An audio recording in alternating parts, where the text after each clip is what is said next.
이는 그가 모든 지혜와 총명을 우리에게 넘치게 하사 그 뜻의 비밀을 우리에게 알리신 것이요 그의 기뻐하심을 따라 그리스도 안에서 때가 찬 경륜을 위하여 예정하신 것이니.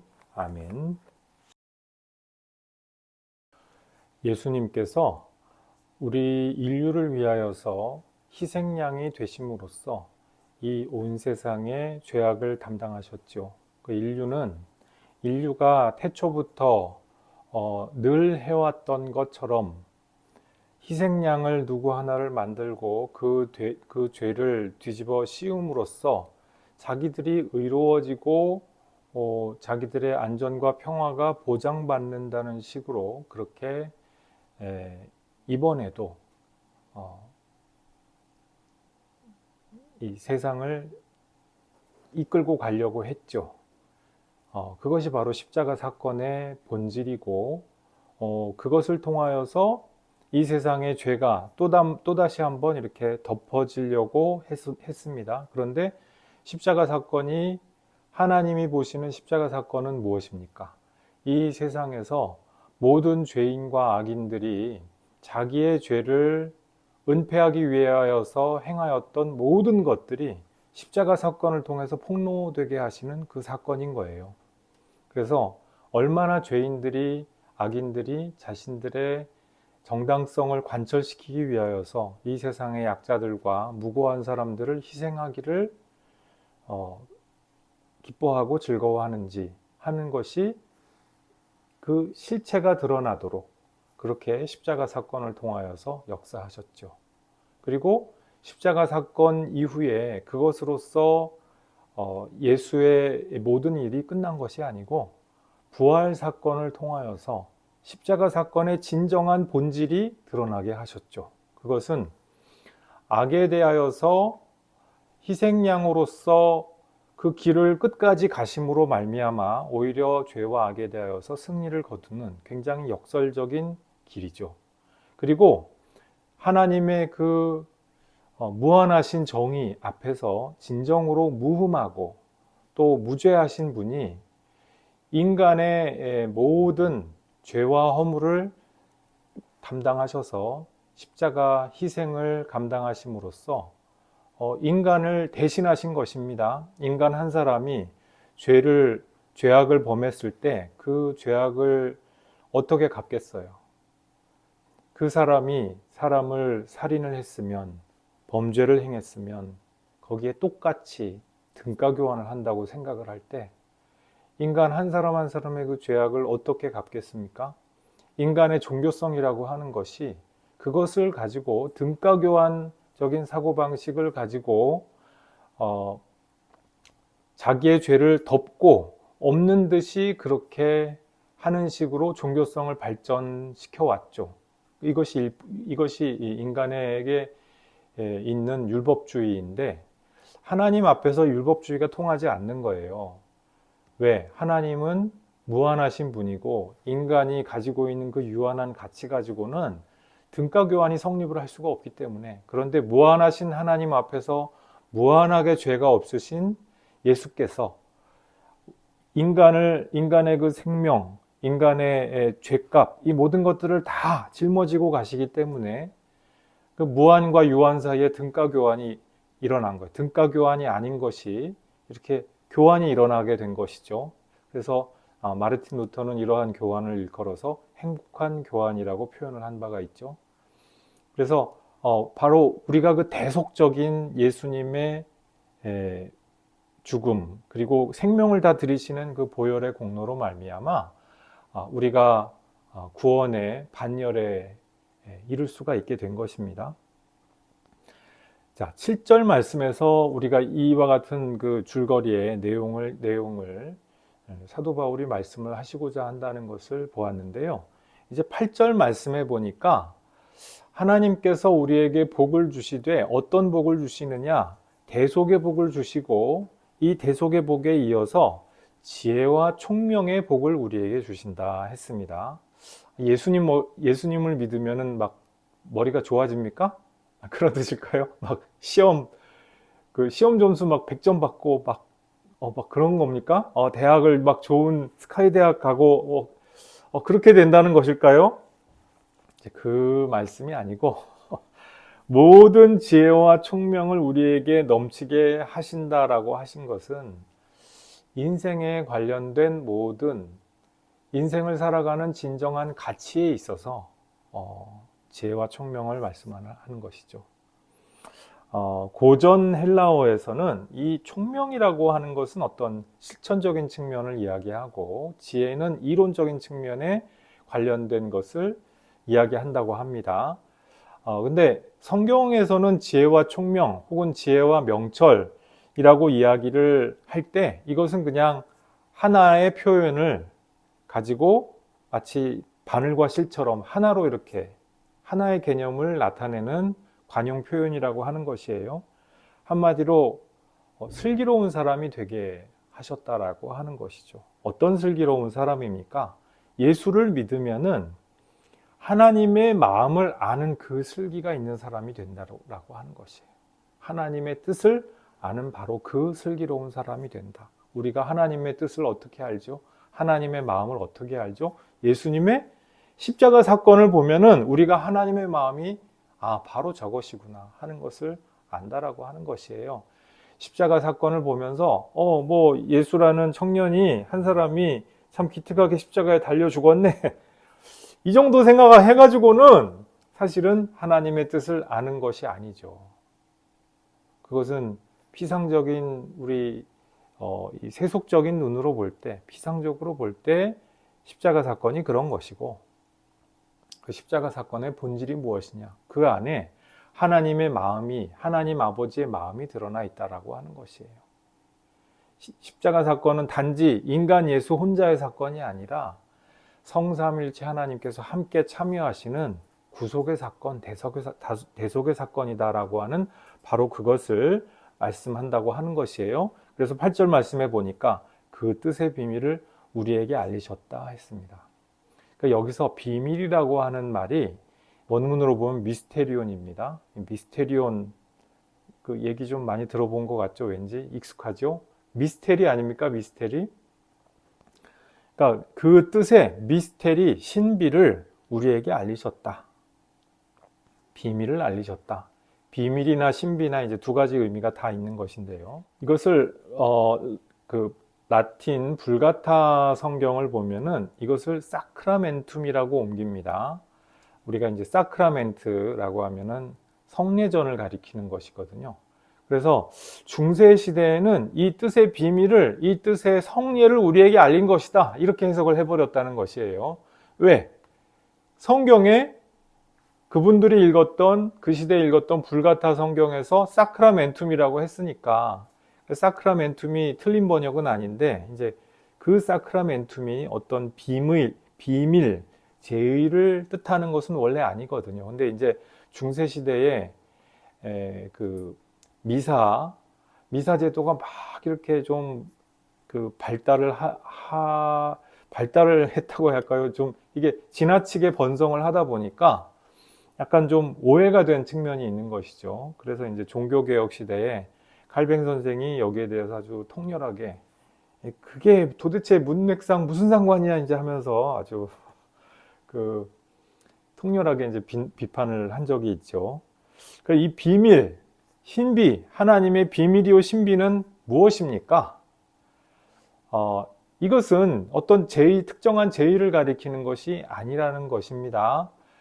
사도 바울 시대에도 미르이 종교라고 하는 것이 있었어요. 근데 이 미르이 종교에서 자기들이 신비를 이야기한다라고 그들도 주장을 했어요. 그러면은 그 신비 혹은 비밀이 그 사람들이 가지고 있는 어떤 제의적인 기능을 이야기하는 것이냐. 만일 그랬다면 사도 바울이 그런 제의적인 기능을 얘기하는 것일 수도 있잖아요. 근데 그렇지 않다는 거예요. 당시의 미리 종교에서도 자기들의 비밀, 미스테리온을 두고서 이것이 어떤 제의를 가리키는 의미로는 사용된 적이 없다라고 하는 것이 연구를 해보니까 이렇게 증거가 나오더라는 것이죠.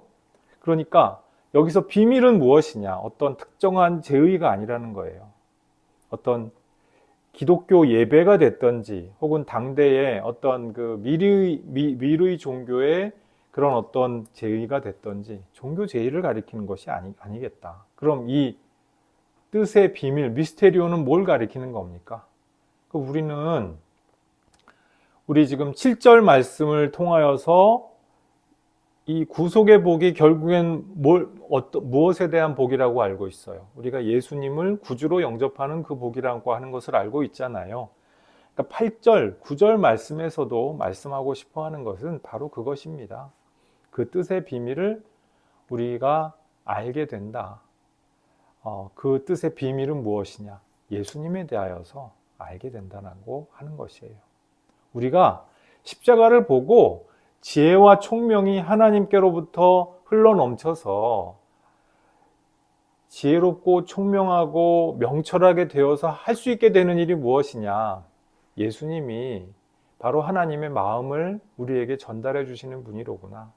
예수님이 하나님 뜻의 비밀이구나. 이것을 마음으로 느끼고 믿음으로 화답할 수 있게 되는 바로 그것이 우리에게 주어지는 지혜와 총명이다, 이 말씀이에요. 그것이 어떻게 지혜와 총명일 수 있을까요? 우리가 예수님을 믿으면 우리 인생의 삶의 방향과 행보가 지혜롭고 총명하고 명철하게 된다는 그 말씀입니다. 제가 알바를 하고 있는 곳에서 이제 그 여러 개의 지사가 있는 곳인데 거기서 한 곳에서 사고가 났어요. 인사사고가 나서 사람이 죽었대요.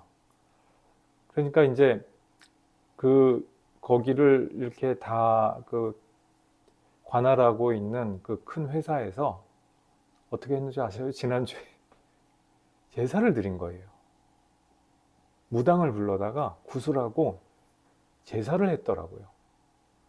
우리 건물에서는 그런 일이 일어나지 않게 하면서 그걸 그 돼지머리 해가지고 제사를 했더라고요. 여러분, 이게 맞아요?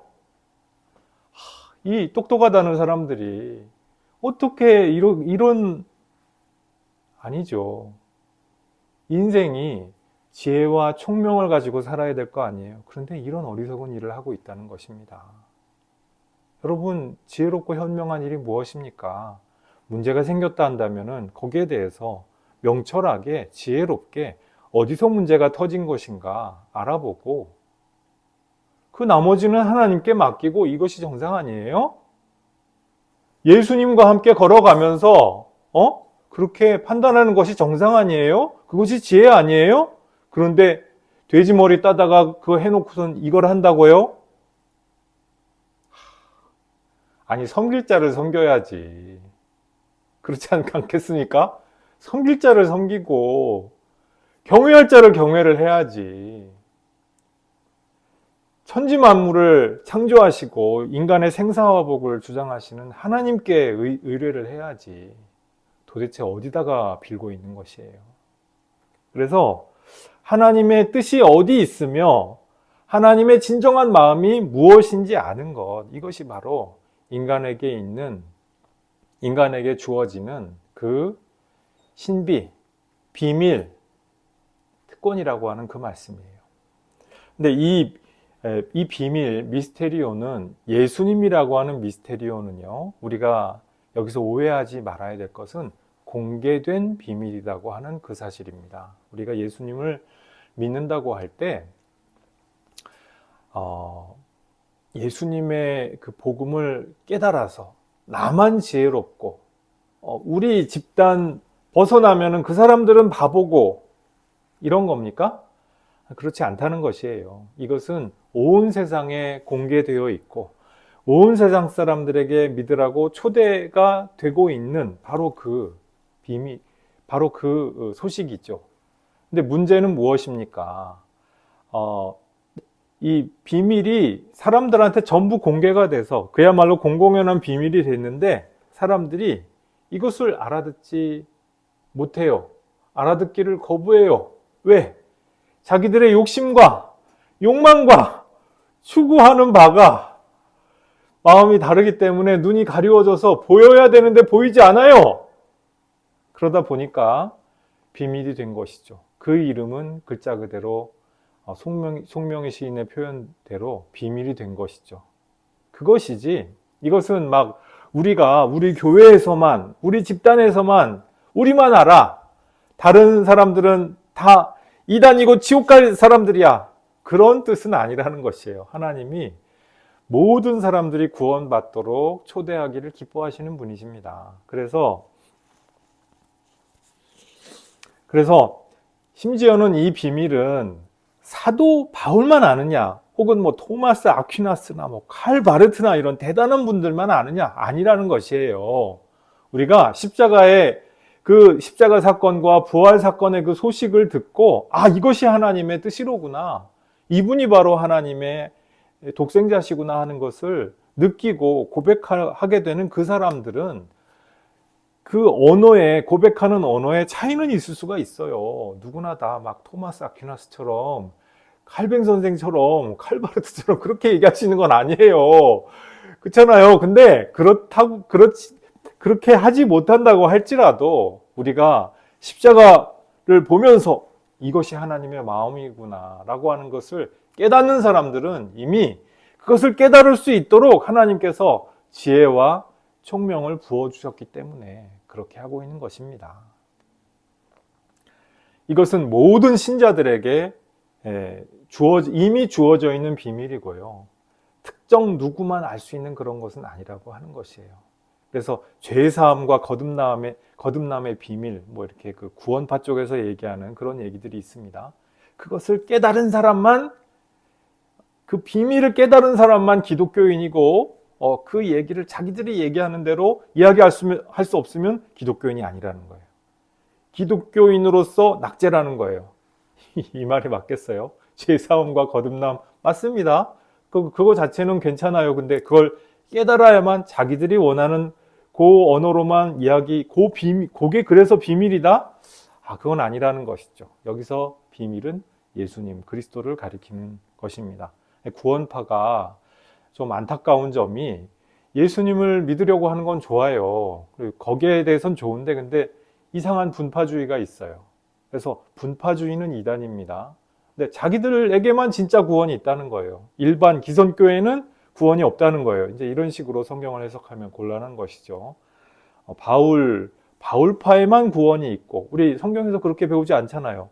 사도 베드로를 따라가는 그 베드로파에도 구원이 있고, 그리스도파에도 구원이, 그런 것이지, 예수의 이름에 구원이 있는 것이지, 우리 이 가르침을 알아야만, 우리의 비밀한 가르침을 알아야만 구원이, 천만의 말씀이라는 것이죠. 그래서 성령께서 우리에게 예수님의 비밀, 하나님의 뜻의 비밀이신 예수님을 우리에게 주셨어요. 그리고 우리가 예수님을 통하여서 이것이 하나님의 마음이구나, 이것이 하나님의 뜻이요 경륜이구나, 이것을 깨달은 바로 그 사람들마다 우리에게는 하나님의 그 영원한 비밀이 이미 주어져 있는 것이다 라고 하는 것이죠. 이 지혜롭고 우리가 이 비밀을 가진 사람들마다 하나님의 뜻에 일치하여서 살아가는 지혜와 총명을 우리가 몸에 짊어지고 우리의 삶에 짊어지고 살아가게 된다라고 하는 것이에요. 우리가 지금 당장은 예수 믿고 내가 더 똑똑해진 것 같지 않고 내 인생에서 더 총명해진 것 같지는 않아요. 나한테 뭔가 부족함도 많은 것 같고 좌충우돌하는 것 같고 넘어지기도 많이 넘어지고 실수도 많이 하는 것 같아요. 근데 그게 끝이냐? 아니라는 것이에요. 우리가 그럼에도 예수님을 따라가다 보면 나에게 주어져 있는 내 삶의 여러 가지 선택들을 통하여서 십자가의 그 삶을, 십자가를 지고 예수님을 따라가는 삶을 살아가다 보면 돌아보면 그 삶이 어느새 지혜로운 삶이었구나 하는 것을 알아보고 성찰할 수 있는 때가 온다라고 하는 것이죠. 예수님이 아니라 내 딴에는 지혜롭다고 생각하고 여러 가지 그야말로 잔머리를 굴리고 계산과 막 이렇게 혹독하게 살아가는데 돌아보면은 허무하고 이거 참 안 되지 않아요? 근데 우리가 하나님 나라와 그의 의를 구하면서 그것을 위하여서 추구하면서 살다 보면은 어떤 일이 발생하느냐? 우리의 삶이 나중에 돌아가서 보면은 하나님이 여기까지 나와 동행하셨구나. 나에게 시온의 넓은 대로를 주시고 좁은 길을 걸어갈지라도 내가 거기서 죽지 아니하고 모든 사망의 음침한 골짜기를 다닐지라도 나를 안위하셨구나. 나의 삶이 오히려 더 견고하게 되고 시냇가에 심은 나무처럼 청청하고 시절을 따라서 열매 맺는 그와 같은 큰 나무로 성장하게 하셨구나. 이런 일이 우리 인생에 일어난다는 얘기죠. 우리의 삶이 죄 많고 허물이 많았는데, 정말 점도 많고 흠도 많고 얼룩도 많았는데 예수님을 따라서 내 모든 죄를 예수께서 대속하셨음을 믿고 따라가다 보니까 어느새 사람들이 보기에도 나에게서 어떤 아우라가 생기고, 저 사람은 뭔가 다른 사람인 것 같아. 예수 믿는 사람인 것 같아. 뭔가 달라. 그 나쁜 의미에서의 예수쟁이가 아니라 저 사람은 뭔가 착하고 온유하고 사람이 다르구나. 우리가 우리 스스로를 볼 때에는 여전히 죄인인데 하나님 앞에 하나님이 우리를 의인이라고 선언하셨기 때문에 그 힘으로 말미암아, 그 권능으로 말미암아 우리의 삶이 거룩하게 변모하는 거예요. 내가 거룩하자 해서 거룩하게 되는 것이 아니라 하나님이 거룩하다고 의롭다고 선언하시니까 나로서는 여전히 죄인이고 내 안에 여전히 청산하지 못한 악이 있을지라도 하나님이 우리 안에서 변화를 일으켜 주신다고 하는 것이죠. 어떻게? 우리가 십자가를 붙들고 회개하고 참회하고 우리의 욕망과 욕심을 위해서가 아니라 하나님 나라와 그의 의를 위하여 살아가는 삶을 살아가다 보면 성화가 우리도 모르는 사이에 일어나게 하시더라 라고 하는 바로 그것입니다. 자, 그런데 여기서 우리가 이 비밀, 하나님 뜻의 비밀이 이 골로새서에서도 나옵니다. 또 마가복음에서도 나옵니다. 이 비밀의 본체는 예수님이시죠. 그런데 골로새서에서 말씀하는 비밀의 구체적인 의미가 조금 다릅니다.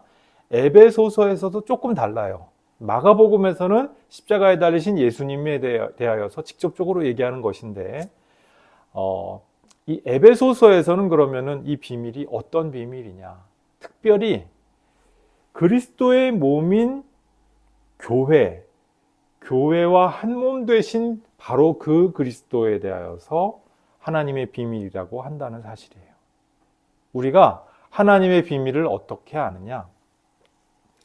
교회의 지체로서 그리스도와 한 몸이 되어서 비로소 알게 되는 비밀이라고 하는 것이에요. 내가 성경을 많이 읽고 내가 조금 이렇게 똑똑해가지고 책을 좀 많이 읽고 나서 예수님은 이런 분인 것 같아.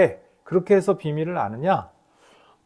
전혀 그것이 불가능하다고는 말씀드리지 않겠어요. 우리나라에도 보면은 예전에 그 실학자들이라든지 조선시대에 구한 말에 우리나라에 성경을 번역해서 가지고 들어오셨던 그 상공인들 이런 분들은 정말 자기들이 공부해가지고 예수님을 만나게 된 분이다 이렇게도 우리가 얘기할 수가 있겠죠. 그런데 대부분의 경우에 많은 경우에 우리가 그렇게 스스로 똑똑하고 그래가지고 내가 예수님을 발견했어 그럴 수 있는 경우가 사실은 많지 않다는 거예요. 인간이 그렇게 생각보다 대단하고 총명하고 똑똑한 존재들이 아닙니다. 약간 좀 이렇게 그래서 교회 공동체의 도움을 우리는 항상 받아야 될 필요가 있어요. 그 교회 공동체가 비록 주의 이름으로 두세 사람 모인 것과 같은 초라하고 작은 공동체일지라도 항상 공동체를 필요로 한다라고 하는 것이에요. 그것이 인간의 연약함입니다. 오늘날 우리도 주일 성수를 해야 되는 이유가 바로 그것이죠. 내가 교회 하루 안 나간다고 내가 망해요? 지옥 가요? 그런 뜻은 아니거든요. 사람이 살다 보면 주일을 성수하지 못하게 될 때도 있고 그렇죠.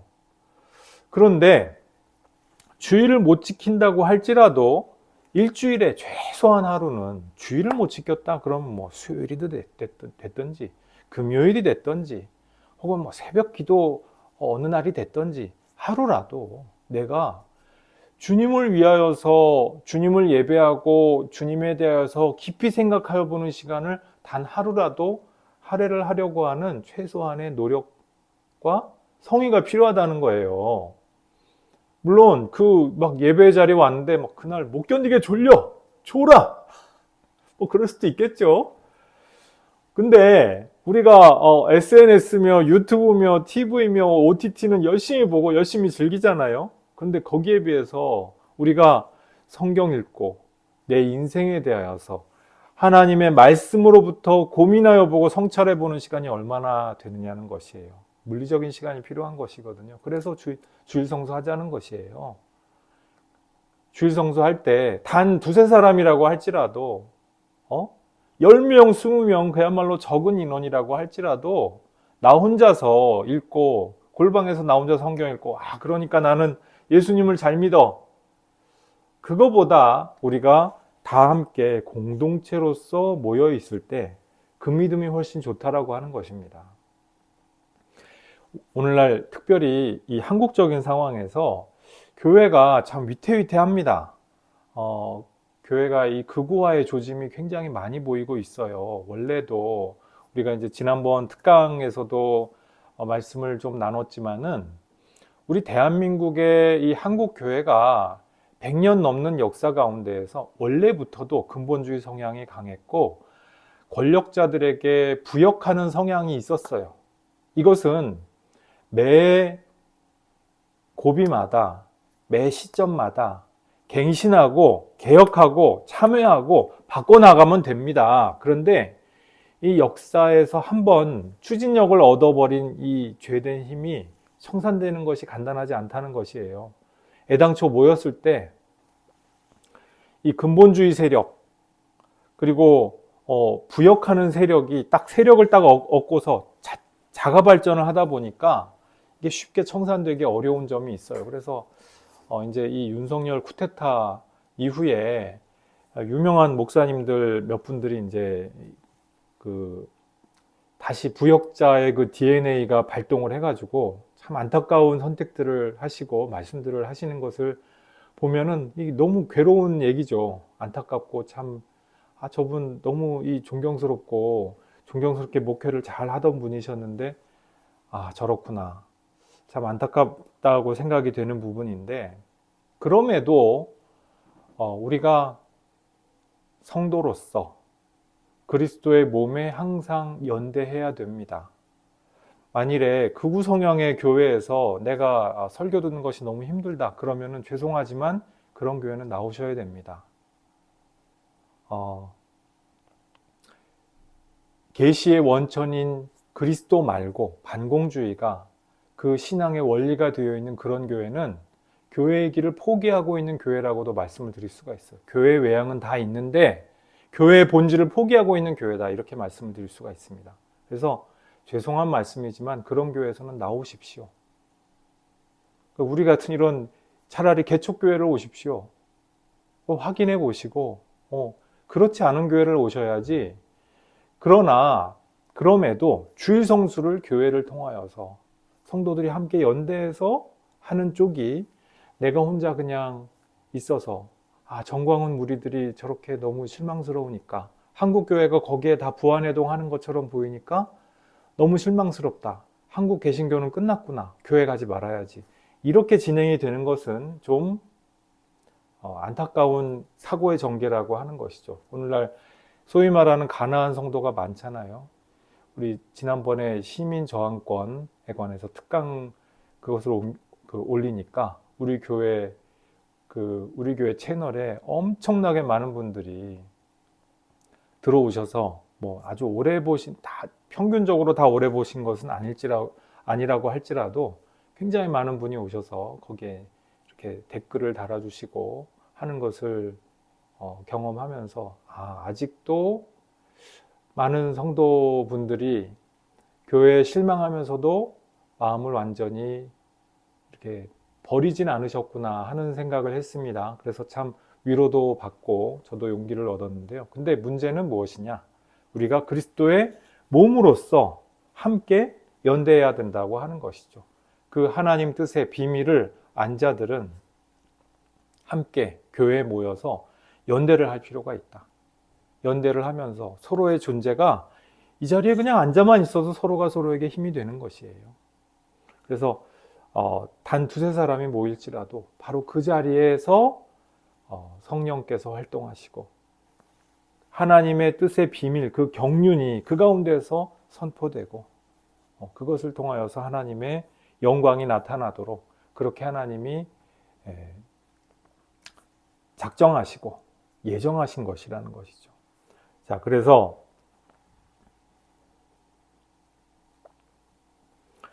그래서 9절 하반절을 보니까 그의 기뻐하심을 따라서 그리스도 안에서 때가 찬 경륜을 위하여 예정하셨다 했어요.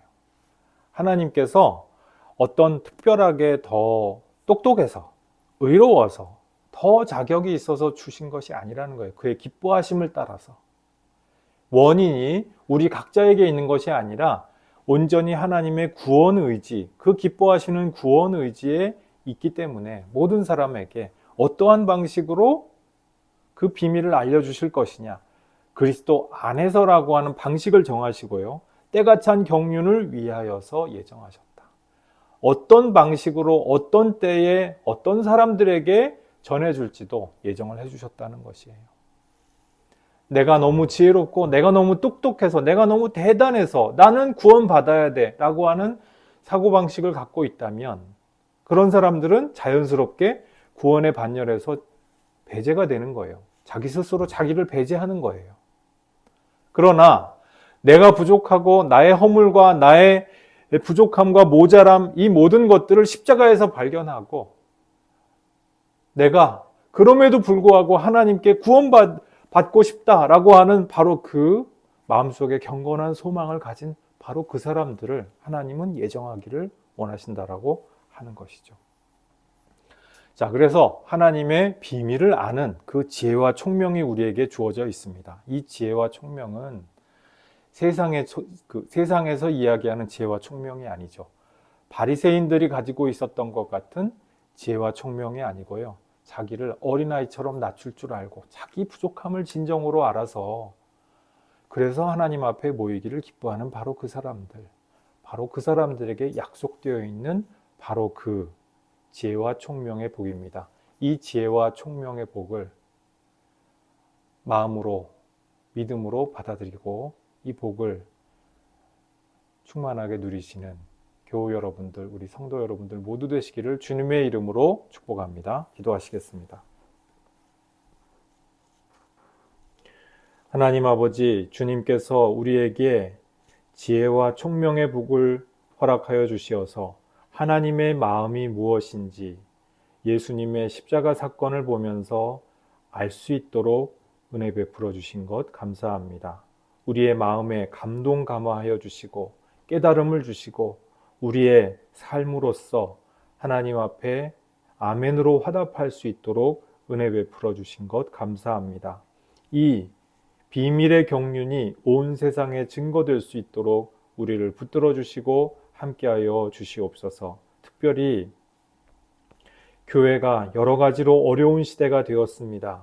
잘못된 방향의 이데올로기로 말미암아 교회가 여러 가지로 어려움을 겪고 위기 앞에 서 있습니다. 이 가운데에서 우리가 하나님의 독생자 예수 그리스도의 그 경륜을 올바르게 증거할 수 있도록 은혜 내려주시고 함께하여 주옵소서. 그리하여서 주님의 그 비밀한 경륜 안에서 세상을 구원케 하는 주님의 백성들 모두 될 수 있도록 은혜 내려주시고 함께하여 주옵소서. 예수님의 이름으로 기도드리옵나이다. 아멘.